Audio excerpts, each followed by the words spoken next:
Hello friends, book insider पर आप सभी का स्वागत है। आज हम बात करने वाले हैं how to talk with anyone about anything by Helen LaKelly Hunt and PhD Hendrix Harville book के बारे में। अमित और नेहा की शादी को 5 साल हो चुके थे। शुरुआत में सब कुछ बहुत अच्छा था, मूवीज, घूमना, रात के लंबे फ़ोन कॉल्स, हर छोटी बात में एक्साइटमेंट। बट धीरे धीरे रिस्पॉन्सिबिलिटीज़ और एक्सपेक्टेशंस ने उनके रिश्ते में डिस्टेंस बना दिया था। अब बात बात पर लड़ाई होती थी, कभी कभी तो छोटी सी बात भी आवर्स तक बहस में बदल जाती थी। उन्हें खुद भी समझ नहीं आता था कि हम इतने दूर कैसे हो गए। एक दिन अमित के ऑफिस में एक सेमिनार हुआ, टॉपिक था सेफ कन्वर्सेशंस। शुरू में तो अमित ने ध्यान नहीं दिया, लेकिन जब स्पीकर ने कहा कि इस टेक्निक से आप किसी से भी आराम से बिना लड़ाई के अपनी बात कह सकते हैं, तो उसका ध्यान गया। उसे लगा कि शायद यही वो तरीका है जो उसके और नेहा के रिश्ते को दोबारा हील कर सकता है। अमित ने उसी शाम नेहा को बोला, मैं आज एक नई चीज सीखी, क्या तुम ट्राई करना चाहोगी? नेहा थोड़ी चौंकी, फिर बोली, अगर इससे हमारी लड़ाई कम होगी तो क्यों नहीं। सेफ कॉन्वर्सेशंस कोई मैजिक ट्रिक नहीं थी, बल्कि एक समझदारी से भरा तरीका था जिससे दो लोग एक दूसरे से बात कर सकते हैं, बिना डर, बिना ब्लेम और बिना शेम के। इसका बेस था इमागो थेरेपी, जिसमें मानते हैं कि हर इंसान के भीतर एक बच्चा होता है जो सिर्फ समझा जाना चाहता है। अमित और नेहा ने इस प्रैक्टिस की शुरुआत एक सिंपल रूल से की, listen to understand, not to reply. पहले तो मुश्किल हुआ, क्योंकि हम सब बचपन से यही सीखते आए हैं कि जब कोई कुछ बोले तो फौरन जवाब देना है।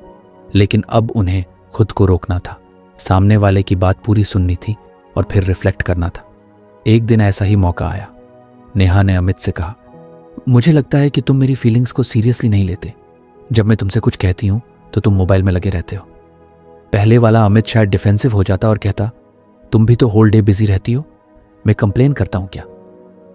लेकिन सेफ कॉन्वर्सेशंस की प्रैक्टिस में अब उसे पहले मिरर करना था, यानी नेहा की बात को रिफ्लेक्ट करना था। अमित ने कहा, तो तुम कह रही हो कि जब तुम कुछ बोलती हो और मैं मोबाइल में रहता हूं तो तुम्हें लगता है कि मैं तुम्हें इग्नोर कर रहा हूं, क्या मैंने सही समझा? नेहा थोड़ी सरप्राइज्ड हुई, फिर धीरे से मुस्कुराई। हाँ, यही मैं कहना चाह रही थी। इसके बाद अमित ने दूसरा स्टेप किया, वैलिडेशन। उसने कहा, मुझे समझ आता है कि अगर मैं मोबाइल में होता हूं और तुम कुछ इंपॉर्टेंट बात कर रही हो तो तुम्हें हर्ट फील हो सकता है। ये पूरी तरह वैलिड है। अब तक नेहा का गुस्सा लगभग खत्म हो चुका था, क्योंकि उसने खुद को सुना और समझा हुआ महसूस किया। तीसरा स्टेप था एम्पैथी। उसने कहा, मुझे अफसोस है कि तुम्हें ऐसा फील हुआ। मैं कोशिश करूंगा कि जब हम बात करें तो मोबाइल साइड में रखूं। तुम्हारी बात मेरे लिए इंपॉर्टेंट है। अब तक ये कॉन्वर्सेशन लड़ाई में बदल जानी चाहिए थी, लेकिन अब ये एक इमोशनल कनेक्शन का मोमेंट बन चुकी थी। सेफ कॉन्वर्सेशंस का कोर यही है, डिबेट की जगह डायलॉग। इसमें कोई जीतने वाला नहीं होता, क्योंकि यहां जीत नहीं, कनेक्शन ज्यादा इंपॉर्टेंट होता है। धीरे धीरे अमित और नेहा ने इसे अपनी डेली लाइफ में अप्लाई करना शुरू कर दिया। अगर किसी को कुछ बुरा लग जाता तो वो सिर्फ बोलते, क्या हम सेफ कॉन्वर्सेशन कर सकते हैं, और दूसरा पर्सन तैयार हो जाता। एक और दिन की बात है, जब अमित थका हुआ ऑफिस से आया और नेहा ने कहा, डिनर रेडी है, चलो खा लेते। अमित ने बिना कुछ बोले बस टीवी ऑन कर लिया। नेहा इरिटेटेड हो गई। पहले वो चीख पड़ती, लेकिन अब उसने डीप ब्रेथ ली और बोली, जब मैं डिनर की तैयारी में इतना टाइम लगाती हूँ और तुम सीधे टीवी ऑन कर लेते हो तो मुझे ऐसा फील होता है जैसे मेरी मेहनत की कोई वैल्यू नहीं है। अमित ने अपना रिमोट नीचे रखा और कहा, तो तुम्हें ऐसा लगता है कि मैं तुम्हारी मेहनत को अप्रिशिएट नहीं करता क्योंकि मैं सीधे टीवी देखने लग गया? क्या मैंने सही समझा? नेहा ने बस सिर हिलाया। फिर अमित बोला, इट मेक्स सेंस। तुम पूरा दिन घर संभालती हो और जब मैं बिना थैंक्स कहे बस टीवी देखने लग जाता हूं तो वो डिसरिस्पेक्ट लगता है। मुझे माफ करना, चलो डिनर साथ में खाते हैं। ऐसे छोटे छोटे मोमेंट्स ने उनके रिश्ते में नई वार्मथ ला दी। अब वे एक दूसरे से ओपनली बात करते, बिना डर के। सेफ कॉन्वर्सेशंस ने उन्हें सिखाया कि कम्युनिकेशन का मकसद सही या गलत साबित करना नहीं है, बल्कि कनेक्ट करना है, सामने वाले की इमोशनल वर्ल्ड को समझना है। एक बार उनके दोस्त रोहित और रिया मिलने आए। वो भी अपनी शादी में सिमिलर इश्यूज फेस कर रहे थे। डिनर के बाद जब बात निकली तो नेहा ने कहा, तुम दोनों एक बार सेफ कॉन्वर्सेशन ट्राई करके देखो। मैं कोशिश करूंगा कि जब हम बात करें तो मोबाइल साइड में रखूं। तुम्हारी बात मेरे लिए इंपॉर्टेंट है। अब तक ये कॉन्वर्सेशन लड़ाई में बदल जानी चाहिए थी, लेकिन अब ये एक इमोशनल कनेक्शन का मोमेंट बन चुकी थी। सेफ कॉन्वर्सेशंस का कोर यही है, डिबेट की जगह डायलॉग। इसमें कोई जीतने वाला नहीं होता, क्योंकि यहां जीत नहीं, कनेक्शन ज्यादा इंपॉर्टेंट होता है। ये सिर्फ रोमांटिक रिलेशनशिप्स में ही नहीं, पेरेंट्स, सिबलिंग्स और ऑफिस कॉलीग्स के लिए भी बहुत इफेक्टिव है।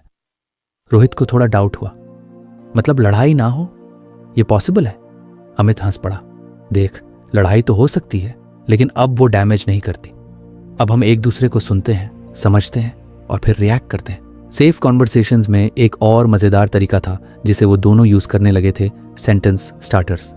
जैसे, जब आप पुदे दिन रो पोदी मैं महसूस करता हूं, क्योंकि उगुन वो तो डी, मैं जो सुनता हूं वह पुदुन बोल टू डू, क्या सही है? I can understand how you might feel. In phrases ने उन्हें अपने इमोशंस क्लियरली एक्सप्रेस करने में मदद की, बिना ब्लेम या क्रिटिसिज्म के। अगर आपको हमारी फ्री समरी अच्छी लगती है तो आप हमारे चैनल को सब्सक्राइब कर सकते हैं, हमारी मेंबरशिप खरीद सकते हैं या हमें यूपीआई के थ्रू सपोर्ट कर सकते हैं। अब समरी पर वापस चलते हैं। अब नेहा और अमित वीकेंड पे एक छोटा सा रिचुअल भी फॉलो करते, कनेक्शन टाइम। हर संडे दोपहर वो अपना मोबाइल दूर रखते, एक दूसरे से पूछते, पिछले हफ्ते में कोई ऐसी चीज जिससे तुम हर्ट हुए हो? इस हफ्ते में तुम्हें कैसे सपोर्ट कर सकती हूं? क्या कोई ऐसी छोटी चीज है जो मैं करूं तो तुम्हें लव्ड महसूस हो? धीरे धीरे उनके बीच का गैप खत्म हो गया। न सिर्फ उनके बीच की लड़ाइयां कम हुई, बल्कि वो एक दूसरे को पहले से ज्यादा अच्छे दोस्त की तरह समझने लगे। एक दिन अमित ने सॉफ्टली कहा, शायद हम पहले भी एक दूसरे से प्यार करते थे, लेकिन अब हम एक दूसरे को सुनना सीख गए हैं और यही असली प्यार है। सेफ कॉन्वर्सेशंस ने उन्हें यह सिखाया कि हम जितना ज्यादा सामने वाले को समझने की कोशिश करते हैं, उतना ही हमारे रिश्ते स्ट्रांग होते हैं। इसमें ईगो की जगह एम्पैथी होती है, तर्क की जगह टच और जवाब देने की जगह समझने की कोशिश। अब उनकी फाइट्स, आर्ग्यूमेंट्स नहीं होती, वो कॉन्वर्सेशंस होती हैं। और यही फर्क था सेफ कॉन्वर्सेशन का। एक ऐसा तरीका जो हमें हमारे अपने लोगों से फिर से जोड़ देता है, धीरे, सच्चाई से और दिल से। शायद इस दुनिया को बहस की नहीं, कनेक्शन की जरूरत है। और हर रिश्ता तब हील होता है जब एक इंसान कहता है, मैं सुनने के लिए तैयार हूं। नेहा और अमित अब सेफ कॉन्वर्सेशंस की प्रैक्टिस में कंफर्टेबल हो चुके थे। उनके बीच काफी इंप्रूवमेंट आ चुका था, लेकिन जैसा कि हर रिलेशनशिप में होता है, कभी कभी पुरानी आदतें फिर से सर उठा लेती थी। एक दिन कुछ ऐसा ही हुआ जिसने उन्हें एक नए लेसन से रूबरू करवाया। कभी कभी बातचीत खुद में इतना खतरा महसूस करवा देती है कि दिमाग डिफेंसिव मोड में चला जाता है। हुआ यूं कि नेहा अपने नए फ्रीलांसिंग प्रोजेक्ट को लेकर बहुत एक्साइटेड थी। वो चाहती थी कि अमित उसकी मदद करे कुछ कंटेंट आइडियाज पर। उसने लविंगली कहा, अमित, क्या आज रात तुम थोड़ा समय निकाल सकोगे मेरे साथ बैठने का? I want to brainstorm something with you. Amit उस दिन बहुत ही थका हुआ था। पूरे दिन मीटिंग्स और क्लाइंट डेडलाइंस ने उसे मानसिक रूप से शुष्क कर दिया था। जैसे ही नेहा ने बात शुरू की, अमित ने थोड़ा इरिटेट होते हुए कहा, नेहा, तुम हर बार मुझे तभी कुछ नया पकड़ाती हो जब मैं एग्जॉस्टेड होता हूं। मैं कोई मशीन नहीं हूं।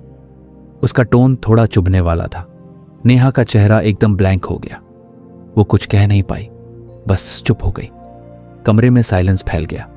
ये वही नेहा थी जो पहले सेफ कॉन्वर्सेशंस में खुलकर बात कर पाती थी, लेकिन अब अचानक ऐसा क्या हुआ कि वो फ्रीज हो गई? असल में हमारे दिमाग का एक हिस्सा है अमिगडाला। ये वही हिस्सा है जो खतरा महसूस होते ही हमें फाइट, फ्लाइट या फ्रीज मोड में डाल देता है। जब कोई हमें इमोशनली हर्ट करता है तो हमारा ब्रेन फिजिकल डेंजर जैसा ही रिएक्ट करता है। और यही उस समय नेहा के साथ हुआ। उसे ऐसा महसूस हुआ कि अमित उसकी बात सुनने को तैयार ही नहीं है और उसके लिए उसका काम इंपॉर्टेंट नहीं है। लेकिन वो अब इस मेथड से वाकिफ थी। उसने खुद को संभाला, डीप ब्रेथ लिया और रात को सोने से पहले सॉफ्टली बोली, आज जब मैंने तुमसे मदद मांगी और तुमने उस तरीके से जवाब दिया तो मुझे ऐसा फील हुआ जैसे मेरी बात की कोई वैल्यू नहीं है। मेरा माइंड ब्लैंक हो गया और मैं कुछ बोल नहीं पाई। अमित, जो उस वक्त गिल्ट में डूबा हुआ था, एकदम अटेंटिव हो गया। उसने नेहा के चेहरे की उदासी को देखा और याद आया कि सेफ कॉन्वर्सेशंस का एक इंपॉर्टेंट पार्ट होता है, stay present and listen actively. उसने कहा, मुझे माफ करना नेहा, मैं फिजिकल रूप से इतना थका हुआ था कि मैंने तुम्हारी इंटेंशन को समझा ही नहीं। तुम मेरी सपोर्ट मांग रही थी और मैंने उसे रिजेक्शन की तरह ट्रीट किया। नेहा ने फिर कहा, मैं समझती हूं कि तुम थके हुए थे, लेकिन जब मैं खुद को अनसेफ फील करती हूं तो मेरा ब्रेन शट डाउन कर जाता है। मैं रिएक्ट नहीं कर पाती, ना ही एक्सप्रेस कर पाती। वो दोनों समझ चुके थे कि जब भी कॉन्वर्सेशन असुरक्षित लगने लगती है जहां डर, रिजेक्शन या नेग्लेक्ट महसूस होता है तो इंसान लॉजिक से नहीं, इंस्टिंक्ट से रिएक्ट करता है। और यही इंसानी दिमाग का ऑटोमेटिक डिफेंस सिस्टम है। अब उन्होंने इस पर काम करना शुरू किया।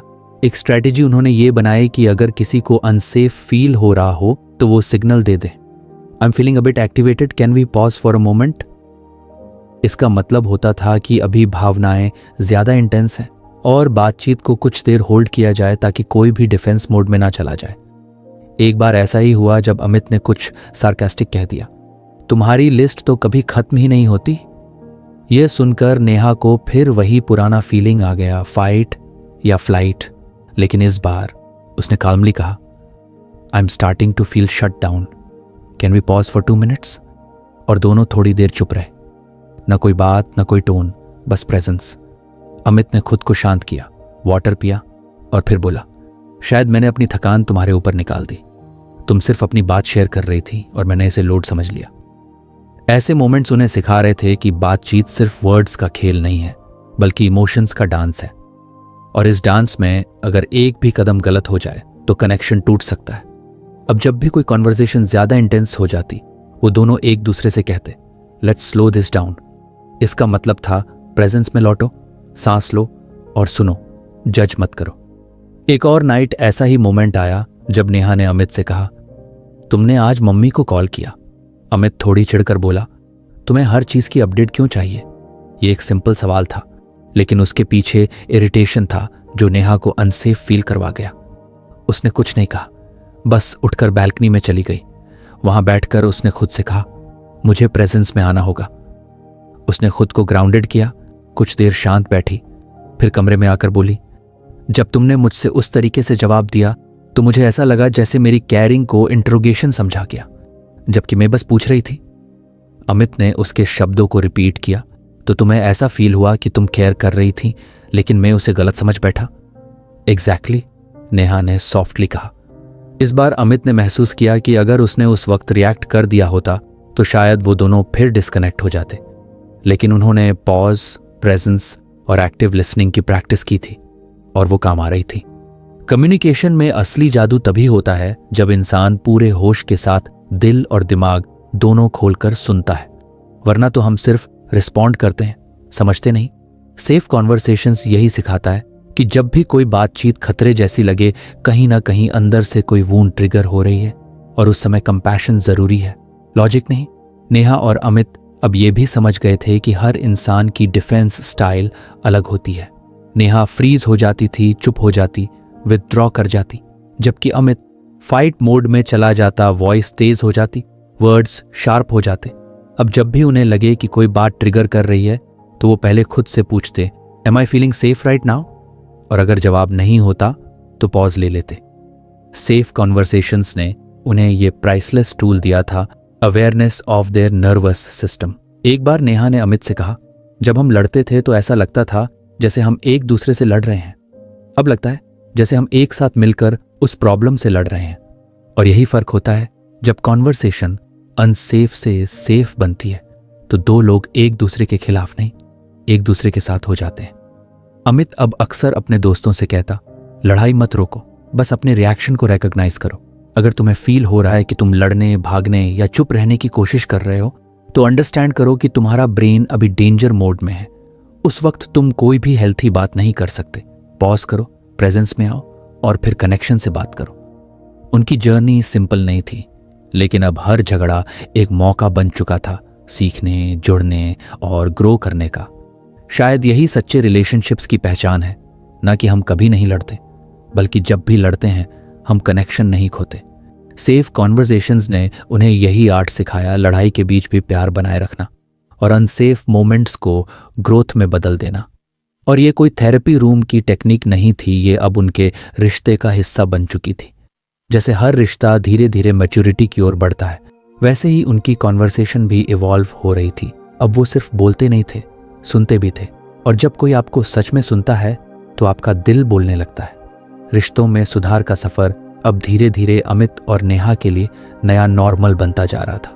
अब उनके बीच पुराने वाले ताने नहीं चलते थे, ना ही चुप्पियों में छुपा गुस्सा।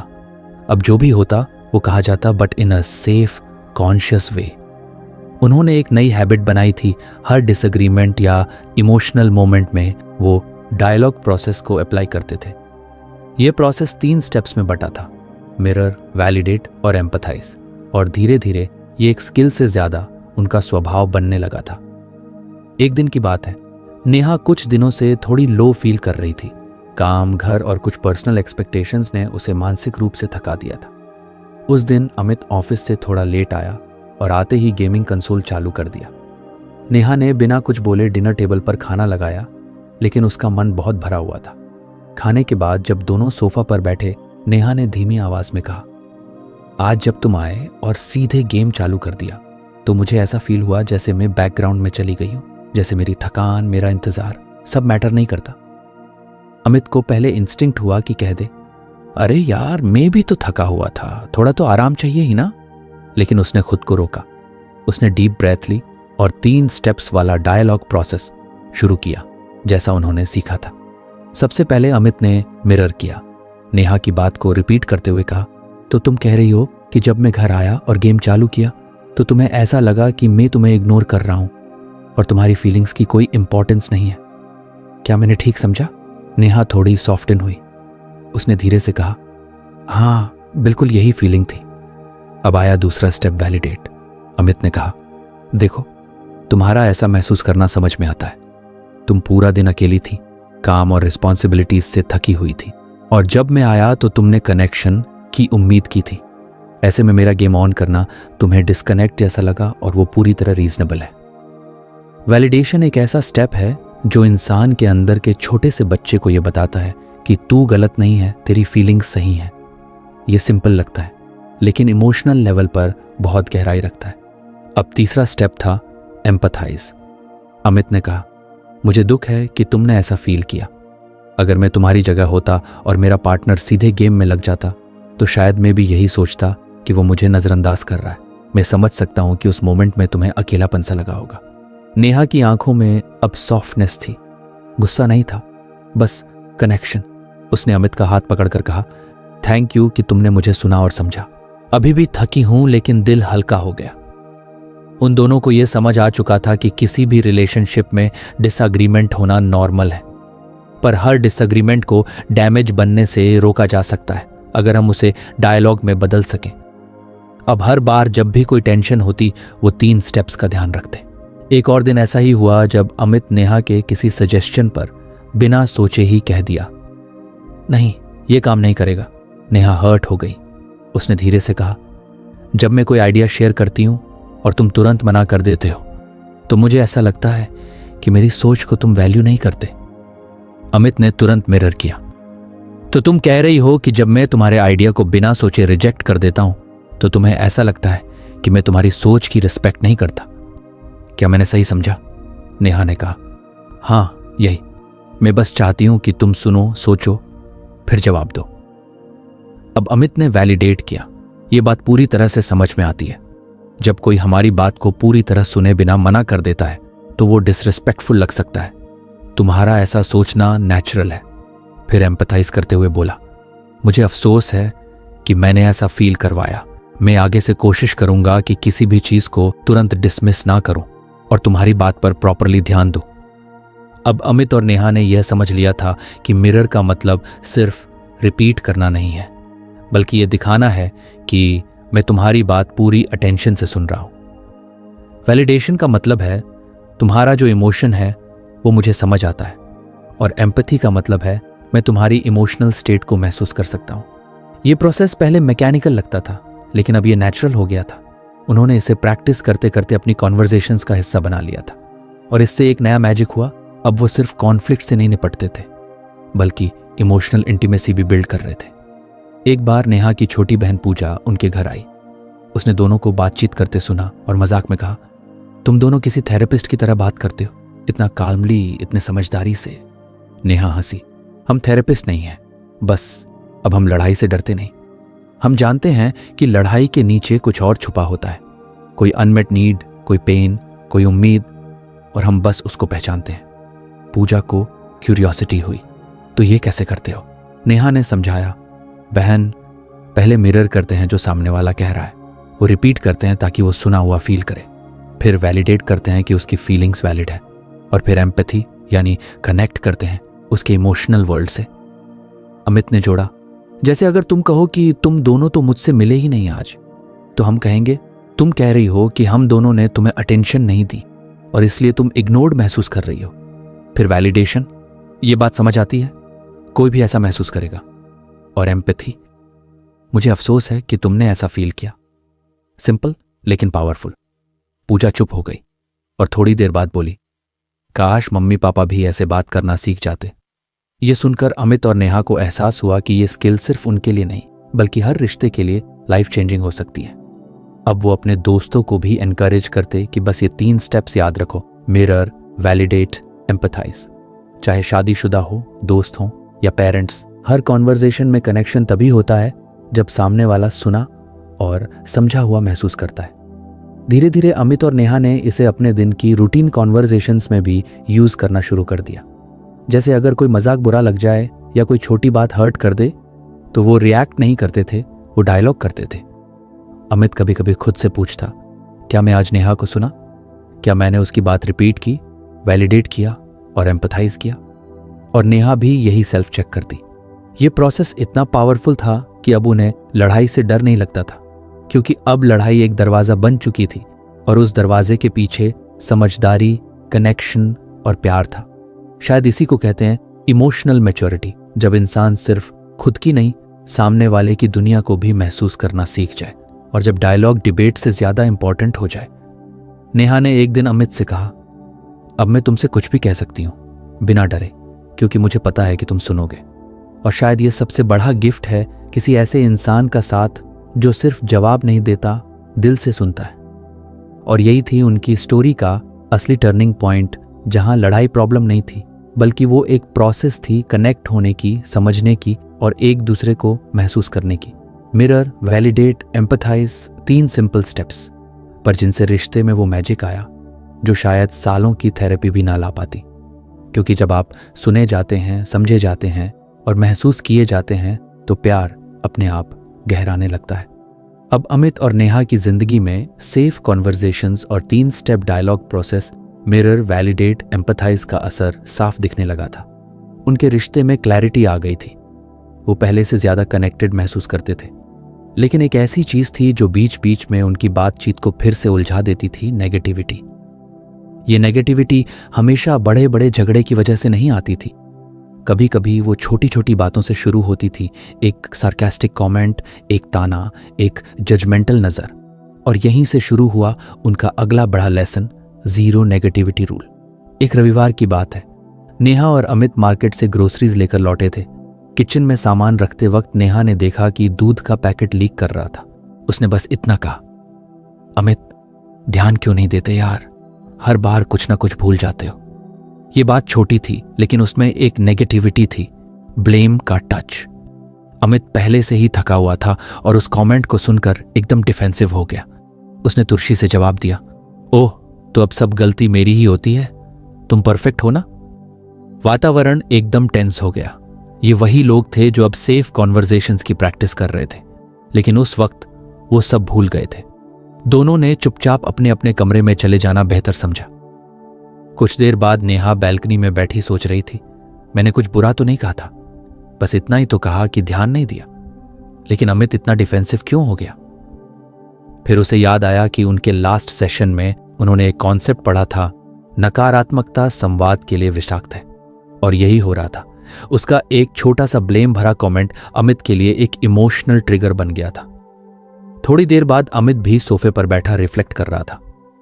उसे याद आया कि थेरेपिस्ट ने क्या कहा था, negativity can be subtle, it's not just shouting और इंसल्टिंग, इवन स्मॉल क्रिटिसिजम्स और sarcastic tones can make the other person feel unsafe. रात को दोनों ने काल्म होकर बात करने का फैसला किया। नेहा ने सॉफ्टली कहा, आज जो मैंने दूध वाली बात कही, शायद उसमें ब्लेम का टोन था और मुझे यह समझ में आ रहा है कि तुमने उसे कैसा फील किया होगा। अमित ने भी खुलकर बोला, जब तुमने वो कहा तो मुझे ऐसा लगा कि मेरी हर गलती एक स्पॉटलाइट में रख दी जाती है, जैसे मैं किसी टेस्ट में फेल हो रहा हूं, और तब मुझे लगता है कि मैं डिफेंड करूं खुद को। नेहा ने मिरर किया, तो तुम कह रहे हो कि जब मैं छोटी छोटी गलतियों पर कमेंट करती हूं तो तुम्हें ऐसा फील होता है जैसे मैं तुम्हें जज कर रही हूं और तुम्हें खुद को प्रूव करना पड़ता है। अमित ने सिर हिलाया। हाँ बिल्कुल। फिर नेहा ने वैलिडेट किया। ये बात समझ आती है। अगर रोल्स रिवर्स होते और तुम बार बार मेरी गलतियों की तरफ इशारा करते तो शायद मुझे भी ऐसा ही फील होता। और फिर एम्पैथाइज करते हुए कहा, मुझे माफ करना कि मेरी बात में ब्लेम का टोन था। मेरा मकसद तुम्हें नीचा दिखाना नहीं था, सिर्फ बात कहनी थी, लेकिन वो सही ढंग से नहीं निकल पाई। इस कॉन्वर्सेशन के बाद दोनों ने मिलकर एक डिसीजन लिया, जीरो नेगेटिविटी रूल अपनाने का। इसका मतलब था कि अब किसी भी बातचीत में वो ब्लेम, सार्कैज़म या इंसल्ट का इस्तेमाल नहीं करेंगे। चाहे कितना भी गुस्सा क्यों ना हो, कोई भी डिसएग्रीमेंट हो, वो अपनी बात रिस्पेक्टफुली और कॉन्शियसली रखेंगे। शुरुआत में ये मुश्किल लगा। कभी कभी मुंह से आदतन कोई ताना निकल ही जाता, लेकिन उन्होंने एक मजेदार तरीका अपनाया। अगर कोई भी ऐसा वर्ड या टोन आ जाए जो नेगेटिव हो तो दूसरा पर्सन जेंटली कह देता, ZNR अलर्ट, यानी जीरो नेगेटिविटी रिमाइंडर। एक बार नेहा ने अमित से कहा, तुम कभी टाइम पे तैयार नहीं होते, हर बार मुझे ही इंतजार करना पड़ता है। अमित ने मुस्कुराकर कहा, ZNR अलर्ट। नेहा भी हंस पड़ी। ओह हाँ सॉरी, मैं कहना चाह रही थी कि अगर तुम आज टाइम से रेडी हो जाओ तो मुझे अच्छा लगेगा, ताकि हम साथ में जल्दी निकल सकें। ये छोटे छोटे करेक्शंस अब उनके रिलेशनशिप की लैंग्वेज बन चुकी थी। उन्होंने समझा कि नेगेटिविटी सिर्फ शब्दों से नहीं, इंटेंशन और टोन से भी आती है, और उस नेगेटिविटी से बचना इसलिए ज़रूरी है क्योंकि वो सामने वाले को डिफेंसिव बना देती है। और जब इंसान डिफेंसिव हो जाता है तो ना वो सुनता है ना समझता है, वो बस खुद को बचाने में लग जाता है। अब उन्होंने हर बातचीत में पॉज लेकर सोचना शुरू कर दिया, क्या जो मैं कहने जा रहा हूं उसमें कोई हिडन नेगेटिविटी है? अगर हाँ तो वो अपनी बात को रीफ्रेज करते। जैसे इंस्टेड ऑफ सेइंग तुम कभी ध्यान नहीं देते, वो कहते, जब तुम ध्यान देते हो तो मुझे बहुत अच्छा लगता है, क्या आज थोड़ा हेल्प करोगे? या इंस्टेड ऑफ सेइंग तुम्हारी वजह से सब बिगड़ गया, वो कहते, मुझे थोड़ी परेशानी हुई इस चीज से, हम साथ में इसे ठीक कैसे कर सकते हैं? इन सटल बदलावों ने बड़े मिरेकल्स की। अब उनके बीच फाइट्स की जगह सॉल्यूशंस होते थे। अब कोई भी बातचीत ब्लेम गेम में नहीं जाती थी। एक दिन अमित ने कहा, मैंने आज एक बात नोटिस की, जब हम नेगेटिव वर्ड्स या टोन यूज नहीं करते तो हम अपने दिल की बात ज्यादा अच्छे से कह पाते हैं। जैसे नेगेटिविटी दिमाग को बंद कर देती है और रिस्पेक्ट उसे खोल देती है। नेहा ने कहा, और जब सामने वाला डिफेंसिव नहीं होता तो वो न सिर्फ सुनता है बल्कि जवाब भी दिल से देता है। अब ऐसा लगता है जैसे हम एक टीम हैं, एक दूसरे के खिलाफ नहीं, एक दूसरे के साथ। उन्होंने एक न्यू रिचुअल शुरू किया, नाइट चेक इन। हर रात सोने से पहले दोनों एक दूसरे से पूछते, क्या आज मेरी किसी बात से तुम्हें बुरा लगा? क्या मैंने कहीं नेगेटिविटी शो की? क्या मैं आज सेफ फील करवा पाई? इससे ट्रांसपेरेंसी बढ़ी और ट्रस्ट गहरा हुआ। अब जब उनके दोस्तों में कोई फाइट करता या कंप्लेन करता तो अमित बस एक लाइन बोलता, तुम्हारी लड़ाई में नेगेटिविटी कितनी थी और कनेक्शन कितनी? और यही फर्क होता है। जीरो नेगेटिविटी रूल ने उन्हें सिखाया कि कम्युनिकेशन तभी ओपन और ऑनेस्ट हो पाती है जब एनवायरनमेंट सेफ हो, और वो safety blame free, sarcasm free और रिस्पेक्टफुल बातचीत से बनती है। शायद यही रिलेशनशिप की असली मैच्योरिटी है, जब हम खुद पर इतना कंट्रोल रख सकें कि हम किसी के सेल्फ रिस्पेक्ट को चोट ना पहुंचाएं, इवन इन कॉन्फ्लिक्ट। अब अमित और नेहा की बातचीत सिर्फ शब्द नहीं होती थी, वो एहसास से भरी होती थी। जीरो नेगेटिविटी कोई रिजिड रूल नहीं था, बल्कि एक गिफ्ट था एक दूसरे को सेफ फील करवाने का। और जब इंसान सेफ फील करता है तभी वो अपने दिल की सबसे गहरी बातें भी कह पाता है। नेहा ने एक दिन कहा, अब जब भी तुमसे बात करती हूं तो डर नहीं लगता कि मैं गलत समझ ली जाऊंगी। और शायद यही सबसे खूबसूरत एहसास है, being heard without fear. Amit ने मुस्कुराकर कहा, और यही तो हमारा जीरो नेगेटिविटी का मैजिक है। और इसी तरह हर दिन, हर बातचीत, वो दोनों अपने रिश्ते को थोड़ी और गहराई, थोड़ी और खूबसूरती दे रहे थे, एकदम कॉन्शियसली, लविंगली और सेफली। अब अमित और नेहा की जिंदगी में सेफ कॉन्वर्सेशंस, डायलॉग प्रोसेस और जीरो नेगेटिविटी जैसे टूल्स ने जैसे कोई नई रोशनी भर दी थी। हर दिन थोड़ी समझ, थोड़ा सब्र और थोड़ा प्यार लेकर आता था। उन्होंने कई बार सोचा नहीं था कि वो इतने मैच्योर और कनेक्टेड तरीके से एक दूसरे से बात कर पाएंगे, लेकिन अब ये उनकी जिंदगी का हिस्सा बन चुका था। और इसी सफर में उन्होंने एक और खूबसूरत और सटल लेसन सीखा, लैंग्वेज मैटर्स। शब्द वही थे जो पहले भी होते थे, पर अब उन्होंने समझा कि शब्दों की डिलीवरी, उनकी टोन, चॉइस और इंटेंशन सब मिलकर बात का असर तय करते हैं। और अगर लैंग्वेज को ठीक से यूज़ किया जाए तो ना सिर्फ मिसअंडरस्टैंडिंग टाली जा सकती है, बल्कि इमोशनल इंटीमेसी भी गहराई में उतर सकती है। एक शाम की बात है, नेहा अमित के साथ बैल्कनी में बैठी थी। मौसम हल्का सा रोमांटिक था, बादल, हवा और चाय। लेकिन नेहा का मूड थोड़ा ऑफ था। उसने धीरे से कहा, तुम आजकल थोड़ा डिस्टेंट से लगते हो, जैसे कहीं खोए हुए हो। I feel disconnected. अमित एकदम चौंक गया। उसका पहला इंस्टिंक्ट था बोल देना, क्या बात कर रही हो, मैं तो हमेशा तुम्हारे साथ होता हूं। लेकिन उसने खुद को रोका। अब वो जानता था कि रिएक्ट नहीं करना, बल्कि रिस्पॉन्ड करना है विद माइंडफुलनेस। उसने गहरी सांस ली और पूछा, तुमने ऐसा क्यों फील किया? नेहा बोली, जब हम साथ होते हैं तो तुम अक्सर फोन में होते हो या फिर माइंड कहीं और होता है। मुझे ऐसा लगता है जैसे मेरी बात अब तुम्हारे लिए इंटरेस्टिंग नहीं रही। पहले वाला अमित शायद इसे पर्सनली ले लेता, लेकिन अब वो जानता था कि ये नेहा का ऑब्जर्वेशन है, उसकी फीलिंग है और उसे रिस्पेक्ट देना जरूरी है। फिर अमित ने कुछ सीखा हुआ प्रयोग किया, आई स्टेटमेंट। उसने कहा, मैं सॉरी तुम डिस्कनेक्टेड फील कर रही हो। मैं खुद भी थोड़ा मेंटली थका हुआ फील कर रहा था इन दिनों, और शायद मेरी एनर्जी तुम्हें भी महसूस हुई।